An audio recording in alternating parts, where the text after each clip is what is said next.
Hello guys, আজকে আমি একটি মিনি ব্লগ শেয়ার করছি।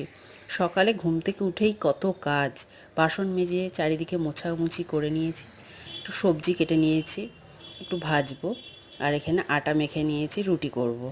সকালবেলা উঠেই এই টিফিনের ঝামেলা তো একটা থাকেই, মেয়ে স্কুল যাবে তার একটা গোছানো থাকে। আটা মেখে নিয়ে এবার রুটিটা করে নেব। এইদিকে আমার ভাজাও হয়ে এসছে প্রায়। শীতকাল ভোর আমাদের বাড়িতে এরকম সবজি দিয়ে একটু ভাজা হয়। এদিকে চাল মেপে ভাতটাও বসিয়ে দিচ্ছি, সকাল সকাল মেয়ে স্কুল যাবে, খেয়ে দিয়ে রুটিটা সেঁকে নিয়ে মেয়ের টিফিন প্যাক করে দিয়েছি। এখানে ভাজা দিলাম, ওর জন্যে একটু লুচি মতন করে দিয়েছি, কয়েকটা আঙুরও দিয়ে দিলাম সঙ্গে।